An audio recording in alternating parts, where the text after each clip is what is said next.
She was mopping the marble lobby floor when the CEO of the company heard her speaking Arabic, then switched fluently to Spanish and finally replied in French, each as smooth and natural as if she'd grown up in every one of those places. It wasn't part of a presentation. No audience, no spotlight. Just a quiet exchange with a lost delivery man and an elderly visitor who seemed unsure which elevator led to the conference wing. Most people didn't notice the cleaning crew at Hemsley-Craft International. Not because they were cruel, just conditioned. Janitors came in early, before the glass doors swung open to professionals in tailored suits. They moved quietly, wiped away smudges, changed out trash liners, and faded like part of the architecture, unseen. But that morning, inside the company's new East Side Tower headquarters in downtown Philadelphia, something pierced the morning buzz of heels and lattes and Bluetooth calls. Something that made Grant Ellison, CEO, war veteran, and Ivy League graduate stop in his tracks. He was halfway to the elevator that led to the 20th floor executive offices when he caught it. A clear, fluid Mandarin sentence, not rehearsed or robotic, but spoken with nuance and tone only natives could manage. At first, he thought one of the international legal consultants had arrived early, but then he turned and saw her, a black woman in an orange custodial uniform, ponytail tucked under a navy cap, standing beside the touchscreen building directory. She was calmly pointing toward the elevators while speaking to an older East Asian man with a worn briefcase.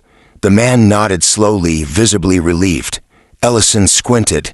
He'd seen her before, passing in the hallway at 6 a.m. when he pulled in for quarterly review prep. Always quiet, always efficient. He never knew her name. He'd never asked. Then, with perfect timing, she turned to a delivery driver struggling with a clipboard and said something in Spanish that immediately made him nod and smile. Without pause, she pivoted toward a vendor inspecting signage along the wall and offered directions in crisp, unflinching French, 3 languages in less than a minute. And not a single person around her paused to notice except him. He stood frozen, unsure what he felt. It wasn't anger. It was something more complicated. Embarrassment, maybe, or guilt. Grant had spent millions expanding Hemsley-Craft's global footprint, hiring consultants, flying in translators, producing polished PR about inclusion and international capability. Yet here stood someone who'd likely scrubbed the floor outside his office, who spoke with more cultural fluidity than most of his directors, and she hadn't done it for applause. She'd done it because someone needed help. He stepped closer, drawn not by protocol, but curiosity. "Excuse me," he said. She turned, slightly startled but composed. "Yes, sir. That was Mandarin, right?" he asked. "Yes." "And Spanish?" "Yes." "French?" She nodded again. "Also Portuguese, German, Arabic, Italian, Swahili, and I read Latin, but that's more academic than conversational."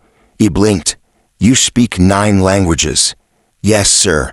No bravado, no apology, just fact, as steady as her grip on the mop. And in that moment, Ellison realized he'd been walking past a human library for years without ever opening the cover. He suddenly felt like the one who was illiterate. "What's your name?" "Celeste Morgan." "Miss Morgan, are you free for a few minutes?" She hesitated, just long enough for him to see it. Not fear, just the muscle memory of someone used to being overlooked. And she nodded. "I suppose I am." He pressed the elevator button and held the door open for her. Inside, the ride was silent at first, except for the soft hum of classical music playing faintly overhead. "I've worked here for 12 years, she said suddenly, as the numbers ticked upward. "Never thought I'd see the top floor without a vacuum in my hand." Ellison gave a quiet nod. "You might be surprised how fast things can change." He looked over at her. This woman he had passed 100 times without acknowledgement.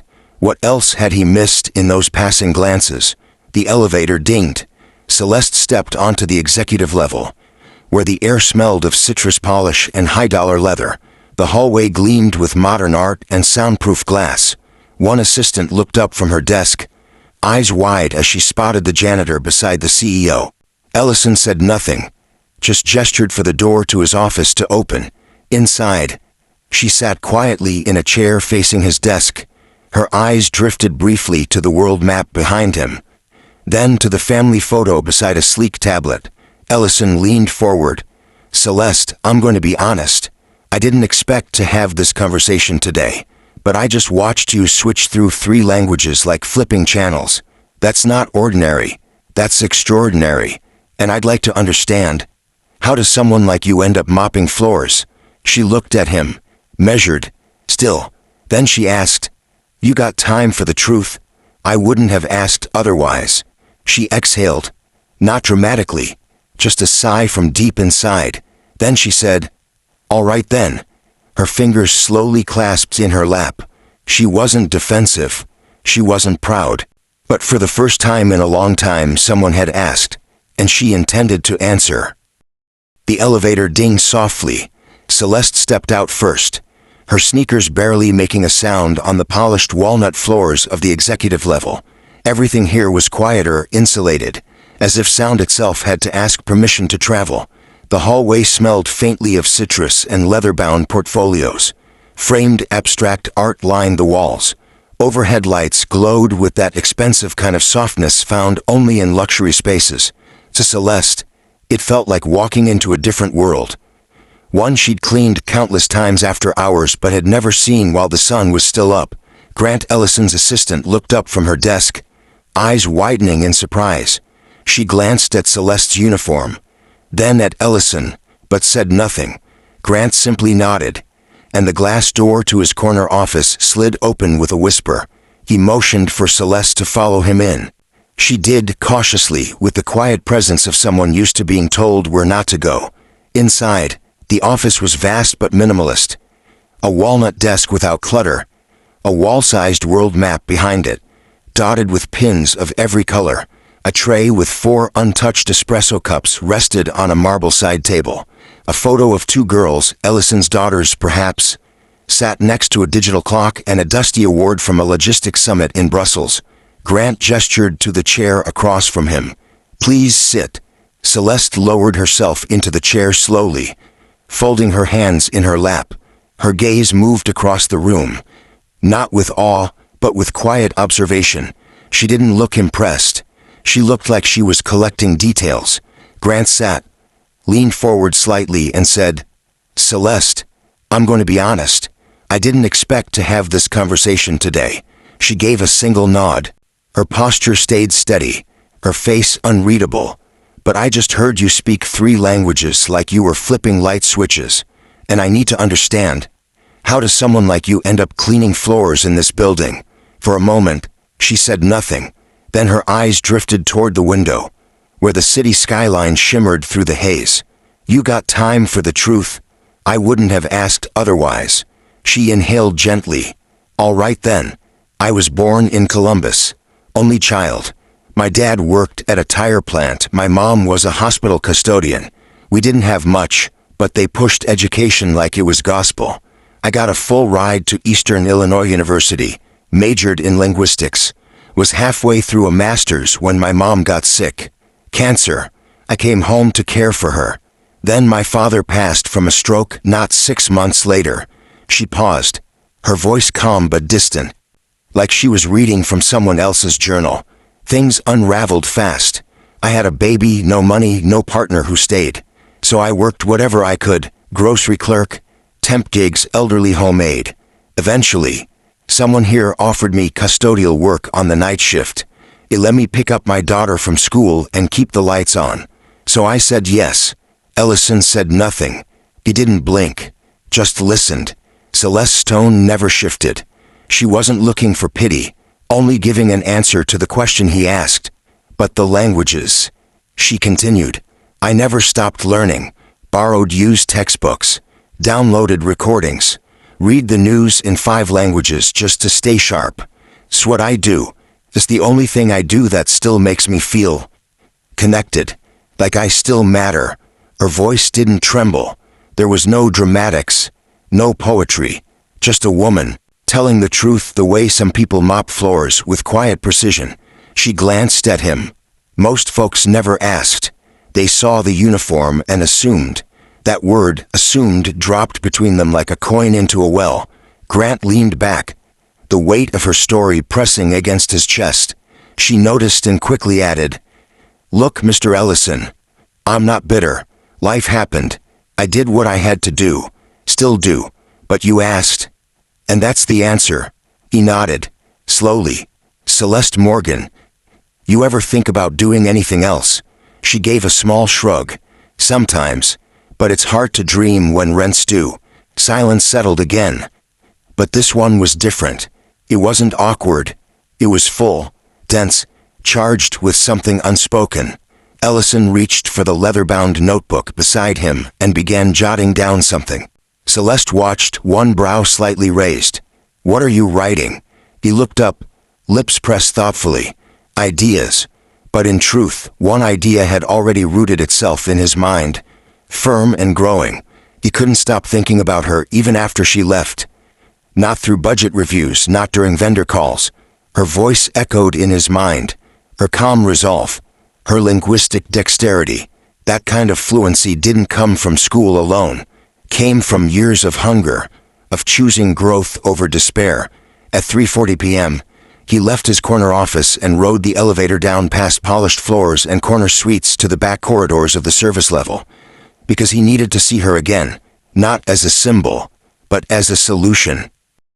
The next morning, Celeste had just finished wiping down the east lobby railing when her supervisor, Rodney, tapped her on the shoulder. "Hey, Celeste, Mr. Ellison asked to see you again." She froze mid-motion. "Did I do something wrong?" Rodney scratched behind his ear. "Awkward. Didn't say. Just told me to send you up." Celeste wiped her hands on her towel, adjusted her name badge, and took a steady breath. As she walked toward the elevators, she noticed something odd. People were looking at her, not with contempt, not quite with curiosity either, just looking. The receptionist, who never remembered her name, gave her a polite smile. One security guard nodded like he was in on something. When the elevator doors opened to the top floor, Ellison was already standing by the window, coffee in hand, staring out at the skyline. "Come in," he said, not turning around yet. She stood quietly until he faced her. He placed his coffee down on a coaster and said, "I've been thinking about talent and waste. How many people never get a shot, not because they're not qualified, but because nobody ever bothers to look twice." Celeste said nothing. Her eyes narrowed slightly. She'd heard words like that before, and seen how quickly they vanished. Ellison took a breath. "I want to create a new role, one that doesn't currently exist but should have badly. A cultural liaison for international affairs." She blinked. "What does that even mean?" "Someone who understands language, nuance, negotiation. Someone who can speak across borders, build trust with partners, interpret documents, smooth over vendor chaos. And frankly, someone who already does half of that without even being asked." Her mouth parted but no words came. "You're more qualified than half the leadership team we have," he added, "and you've already proven you can handle it. With grace, precision, and patience. This real?" she asked, voice low. "As real as it gets. I don't have a college degree. You have something better, lived experience, mastery, fluency in 9 languages. You think I care about a framed certificate?" She shifted her weight, unsure. "Why me?" He looked her square in the eye. "Because I watched you solve 3 problems in 3 languages before 9 a.m. yesterday. And because I'm tired of walking past brilliance I didn't bother to see." Celeste crossed her arms. "You know what people are gonna say. I don't care." Her eyes searched his face for the usual signs. Ego, savior complex, performance. But he stood still, not pushing, not pulling, just open. "I've never worked in an office," she said. "Never had a title. You'll learn fast. I don't even have the clothes for that kind of thing. I'll have HR send a wardrobe stipend." She gave a half laugh, half cough. "You've thought of everything, huh?" "I'm trying." She let the silence stretch before finally asking, "And my shift downstairs, who replaces me?" "We'll find someone, but I doubt we'll replace you." She glanced down at her palms, then back up. "You sure this isn't just a favor?" He shook his head. It's overdue recognition. She bit her lip, eyes wet but steady. Then she extended her hand. All right then, let's see what I can do. And just like that, the deal was made, not sealed with fanfare but with mutual clarity. Not charity, not symbolism. A bet on someone no one else had seen. By Wednesday, the whispers moved faster than the elevators. The night shift janitor from facilities had been promoted. Executive level. Some said she must have had a secret past. Government work. FBI. A cousin in politics. Others guessed scandal. Maybe she knew something. Maybe she caught Ellison in a bind. In the staff lounge, 2 marketing assistants leaned close over quinoa bowls. I've got a master's in international studies. One whispered. Been waiting 2 years for promotion. Last week she was scrubbing urinals. Maybe she knows something we don't. Oh please. This is Ellison trying to check a box. Make a headline. That same sentiment crept into Slack threads and late-night DMs. Dressed up as confusion but laced with resentment. Not everyone was clapping. Celeste felt it the moment she stepped into her new office on the 12th floor. The space was modest. Just a desk, a soft chair, a leafy plant by the window, and a computer she hadn't touched yet. But to her it looked like another planet. HR had finished onboarding her 30 minutes ago. When they asked if she needed help discarding her janitor uniform, she shook her head. I'd like to keep it, not to wear, but to remember. That afternoon, she had her first meeting with Victor Marino, head of international operations. He walked in briskly, clipboard in hand, expression tight, didn't shake her hand, didn't sit. So, he said, almost smirking, you're the new liaison. That's what I'm told. You have experience in corporate settings. She smiled lightly, only from the outside looking in. No laugh, just a flat stare. I've got contracts from Rome, invoices from Dubai, and a vendor conflict in Sao Paulo. Think you can handle that? I'll need a few hours to review, she said evenly. But yes. He dropped the folder on her desk and walked out without another word. She didn't flinch. She just reached for the top sheet and began reading, as if this room, this title, this test had always been waiting for her. When the door closed behind Victor Marino, Celeste remained still for a few seconds. Not frozen, not shaken, just still, the kind of stillness one learns from years of surviving rooms where they weren't meant to belong. The folder he dropped on her desk was thick, mismatched, slightly disorganized. She flipped it open with quiet purpose and began scanning line by line. Outside her new office, word was spreading faster than policy memos. The company had formally announced her promotion through an internal email drafted by Grant Ellison himself. It was clear, respectful, and unapologetic.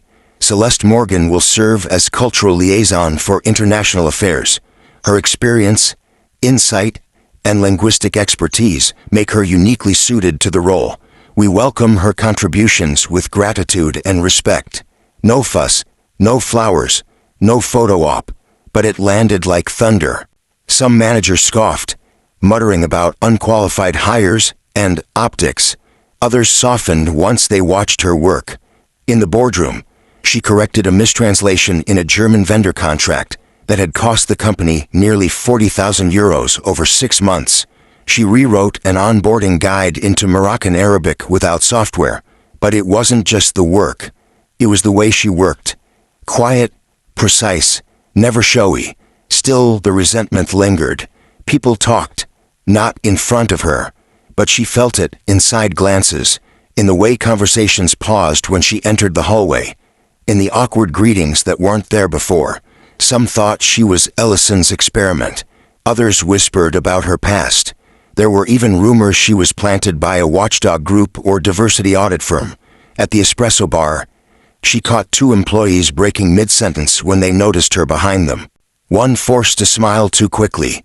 The other stared at her badge, then turned away. By the end of the 2nd week, Celeste had heard none of it firsthand, but she didn't need to. She knew how resistance sounded, especially when it dressed itself in politeness. The building had grown quieter around her, but not in a peaceful way, more like a silence that watches. Late Thursday afternoon, She received a calendar invite she hadn't expected. Meeting, Eleanor Craig, 17th floor conference room. No subject, no context, just a time. She had heard the name before. Senior board member, based in Dallas, old guard, rarely visited in person, known for sharp suits and sharper opinions. Celeste chose not to take the elevator. Instead, she climbed the stairs slowly, deliberately. With each step, she rehearsed nothing. She had no speech, only truth. The 17th floor had thicker carpet, darker wood paneling, and older air. It smelled of paper and quiet power. When she entered the conference room, Eleanor was already seated. No smile, just a thin folder in front of her and a Mont Blanc pen in hand. "Have a seat," Eleanor said without looking up. Celeste sat. "I've reviewed your file," Eleanor began. "No college degree, no previous corporate training, no certifications in global relations. And until 3 weeks ago, you were working as a custodian in this very building." Celeste didn't flinch. "That's correct." Eleanor folded her hands. "Help me understand how someone with your background is now responsible for high-level international affairs." Celeste met her gaze.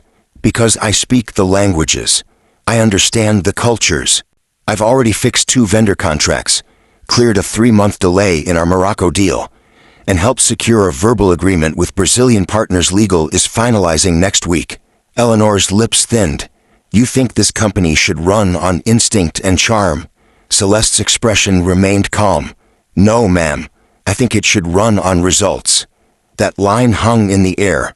Eleanor blinked, just once. The first crack in an otherwise polished wall. "I don't need to be liked," Celeste added, "but I do need to be useful. And I am." Eleanor stood, closing the folder slowly. "You're a gamble." "I'm used to that," Celeste replied. "My whole life's been one." She left the room with her shoulders square, her back straight. But something in her chest burned like old coal. She didn't go back to her office right away. Instead, she crossed the street and sat on a bench under a bare-branched tree, staring at the glass tower she now worked in. For years she had walked past that building with cleaning gloves in her tote and a broken umbrella in her hand. No one had looked twice. Now they were all looking, and not all of them kindly. The weight of being noticed, truly noticed, was heavier than she imagined. She pulled out her phone, dialed. "Hey, Ma." Her daughter answered. "Everything okay?" Celeste hesitated. "Yeah, just needed to hear your voice." They talked for a few minutes. Groceries, dog food, an old movie they both liked. Her daughter laughed, light and honest. That laugh steadied something in Celeste's spine. After they hung up, she sat in silence, not unsure, just gathering herself. Then she stood, crossed back through the glass doors, and rode the elevator to her floor. The next morning, someone had written a note on the whiteboard outside her office door. No name, no flourish, just 3 words in thick black marker. "We see you." She stared at it for a long moment, then walked inside. Not faster, not slower, just forward. By the next morning, the quiet support had started to grow legs. Celeste arrived earlier than usual. Even before most of the executive floor lights flickered on, she unlocked her office, sat down, and opened the folder Victor had left 2 days earlier. Contracts from Dubai, meeting summaries from Italy, a backlog of translation inconsistencies from Sao Paulo. By 8:30 a.m., she had already flagged errors in 3 documents and scheduled a call with the translation vendor in Lisbon. She hadn't told anyone. She didn't need to. At 10 o'clock, she was in a Zoom call with the German operations team. No translator present. She handled it calmly, without fuss, shifting between English and German like traffic merging on a highway. The room noticed, quietly, outside her door. Someone had wiped away the whiteboard, but the message returned, this time scribbled smaller. Neater, beneath the calendar, "Still seeing you." She didn't touch it, just acknowledged it with a faint nod before walking into her next meeting. What surprised people wasn't how well she worked. It was how she treated others. She didn't talk down. She didn't name drop or show off her languages. She just listened. By week's end, interns started stopping by. A logistics coordinator named Bao, soft-spoken, recently hired, asked, "How did you learn all those languages?" Celeste smiled gently. "One word at a time. Same way you will." He beamed. A week later, she was spotted reviewing a vendor memo with a mailroom assistant who was nervous about his first client email. She helped him rephrase it, line by line. She walked the warehouse floor with a shipping supervisor who wanted to apply for an internal audit role but hadn't touched a resume in years. Celeste sat with her after hours and helped rewrite it from scratch. People weren't coming for her title. They were coming for her clarity, her calm, her grounding, and she never made them feel small. She'd stayed invisible for years.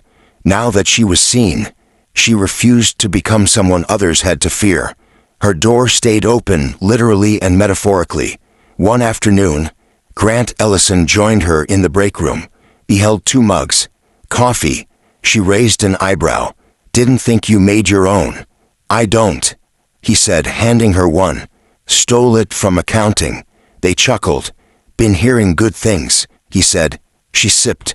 "Been trying to ignore the bad ones." "You're making waves." He looked at him. "That a good thing?" He nodded. "Around here, it means you're doing something right." They stood in silence, watching the digital toaster cycle through someone's forgotten bagel. "You know," he added, "I've been thinking about internal talent. How many people we overlook just because of their role, their uniform, their zip code." Celeste nodded slowly. "There's probably more of me in this building. I believe that." He looked at her. "Want to help me find them?"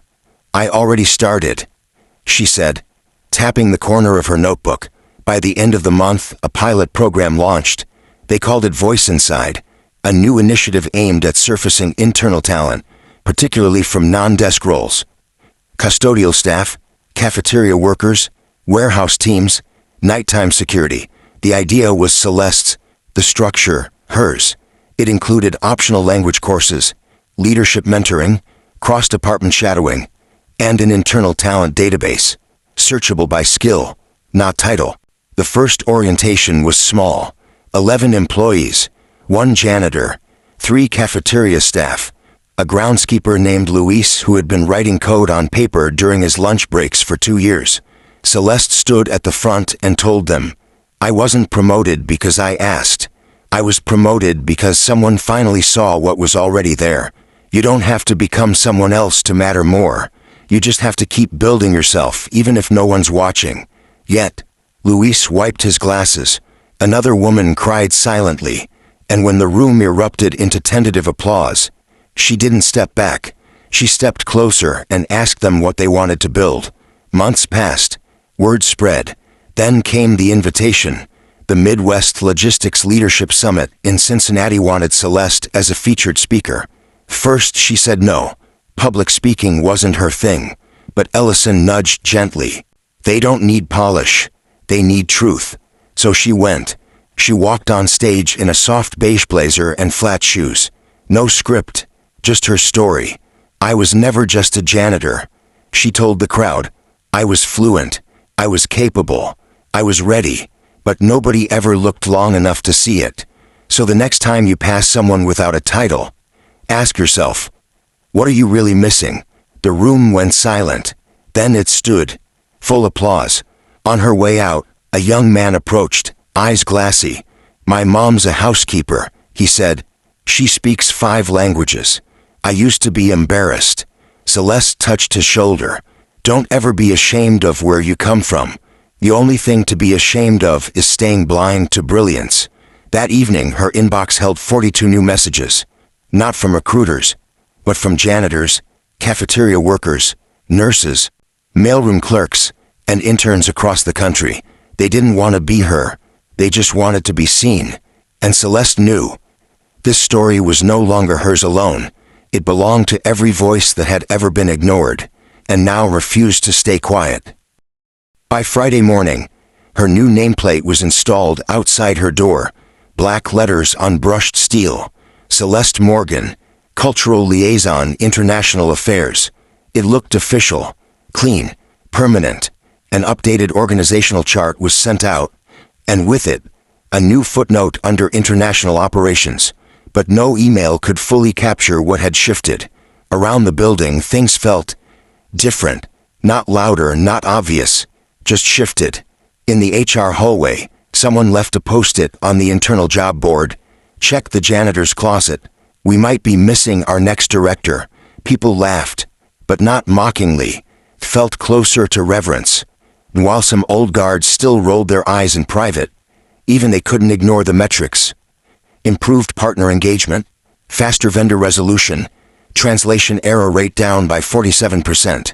In the lunch line, someone from accounting murmured, "You think she'd look at our vendor sheets?" Someone else nodded. "She already has." In IT, a technician updated her credentials and said softly, "Took the system long enough." Celeste hadn't changed the company's direction. She'd changed its altitude. And for many, she'd changed what qualified looked like. She still arrived early, still walked the long way to her floor, still nodded to the cleaning staff by name. Once, she found a pair of custodial gloves left outside a supply room door. She picked them up, folded them neatly, and left them on the shelf inside. Not out of sentiment, just habit. That same week, HR asked her to consult on a new cultural fluency module for leadership onboarding. Legal asked her to review policy translation processes. She always said yes, not because she was trying to prove anything, but because she finally had space to offer what she already knew. She never framed her story as a rise. She spoke of it as a return. Some afternoons, she spent 20 minutes showing a kitchen worker how to navigate internal forms. Other times, she quietly left notes on resumes she found in the break-room printer. Just small edits, grammar tweaks, or a word of encouragement written in the margin. "This line is strong. Don't delete it." One Friday evening, long after most had gone home, she found a sticky note taped to her office door. In shaky handwriting, it read, "Thank you for proving we don't have to change who we are, just where we sit." She kept it in the back of her notebook. Months later, Voice Inside expanded to 3 other branches. Celeste visited one in Charlotte, another in Oakland. She didn't lead the sessions. She just sat in the back, listening, answering questions when asked. At one site, she was asked what advice she had for those still stuck in roles that didn't match their skills. She paused, then said, "Don't stop learning, even if no one's watching, especially then." At another, someone asked her what changed her life. "I didn't change my life," she replied. Someone just finally looked.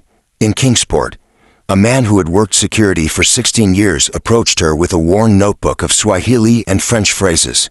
"I don't have paper degrees," he said, "but I have pages." Celeste smiled and held out her hand. "Then let's start there." A cafeteria staffer who'd never spoken in team meetings stood up during feedback and said, "I used to think no one in this company had my accent, but she does, and that means I'm allowed to belong here too." That's what Celeste became.